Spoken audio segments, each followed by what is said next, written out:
The hospital lights flickered once, then went out, plunging the ward into darkness.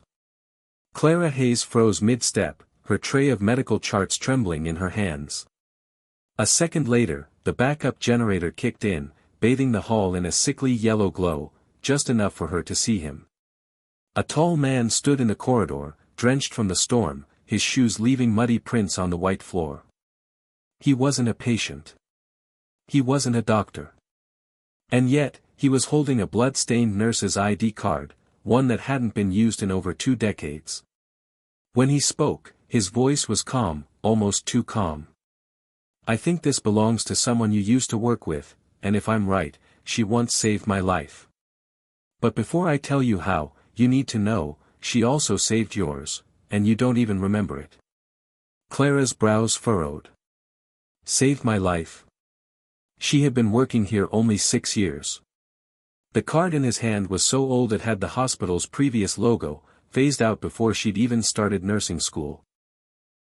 And that stain, the dull, rust-brown shade told her it wasn't fresh, but it had definitely been blood once. Before she could speak, the man stepped closer, his wet coat brushing against her arm. He opened his other hand, revealing a crumpled newspaper clipping. The headline was barely legible under the smudged ink, but she caught the words, "Teen runaway rescued after alley attack, dated 1999. That night, he said, locking eyes with her, "A nurse named Margaret didn't just save me. She saved a baby girl, a baby who grew up to become you." Clara's heart began to race.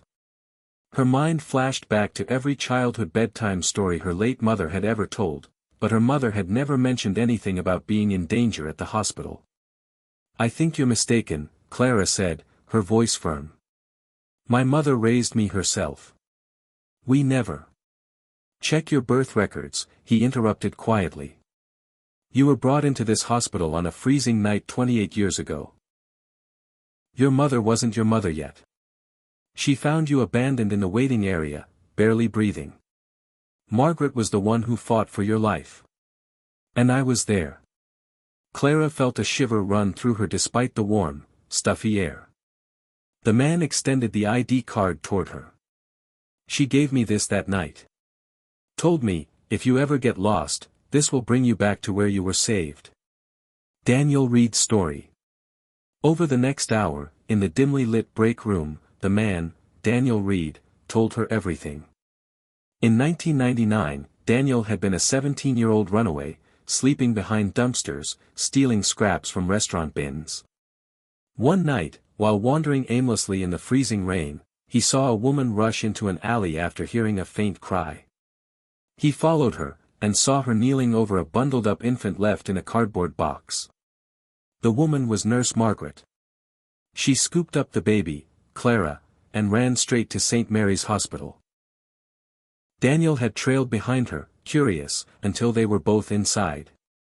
But before Margaret could hand the baby to another nurse, a man burst into the ER looking frantic, the child's biological father.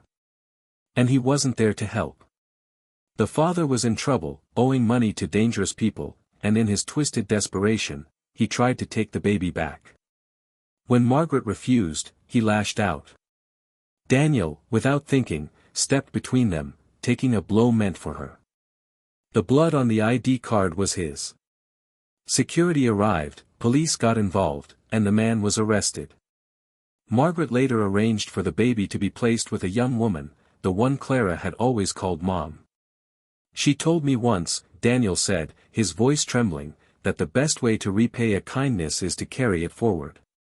So I built my life around that. I built companies, created jobs, but I never forgot that night." Why he was here now? So why now? Clara asked, still struggling to absorb the truth. "Because I've been looking for her for years," Daniel said. "I finally found out she worked here until a few years ago, and then I learned she passed away. I didn't make it in time to thank her. But then I learned about you, and I realized I had one last chance to fulfill what she taught me." He leaned forward. "You stayed late tonight, didn't you? Not because you had to, but because you wanted to. Margaret would have done the same. And that means her kindness didn't just save your life. It's living through you. Over the next week, Daniel stayed in town. He followed Clara, not in a creepy way, but observing her work, meeting the patients she comforted, the families she reassured. He saw her sit with a dying man so he wouldn't pass alone. He saw her buy a sandwich for a homeless teenager outside the ER. He saw her stay late 3 nights in a row without extra pay, just because she couldn't walk away from someone who needed her. One night, after she finished cleaning a patient's wounds, Daniel said quietly, "I think I've found the only person who deserves what I came here to give." A week later, Clara was called to the hospital auditorium. The entire staff was there, murmuring in confusion. Daniel stood at the podium. 25 years ago, he began, I was saved by a nurse who taught me the value of kindness. She saved my life, and the life of someone very special, who grew up to become one of you. Gasps rippled through the crowd as he gestured to Clara. To honor her memory, Daniel continued, I am donating $20 million to St. Mary's Hospital, to create the Margaret Foundation, which will provide free medical care for those who can't afford it, and scholarships for nurses who want to change the world the way she did. Clara's eyes brimmed with tears. In that moment, she understood, her staying late that night hadn't been random. It had been the final link in a chain of kindness that began before she could even walk. After the ceremony, Daniel placed the old, blood-stained ID card in her hand. It's yours now, he said. She gave it to me so I could find my way back. Now I'm giving it to you, so you never forget where you came from, and who you are. Clara smiled through her tears. I won't. And I'll make sure the kindness keeps going.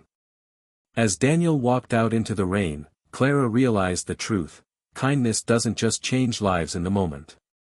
Sometimes, it waits decades to come full circle. And when it does, it changes everything.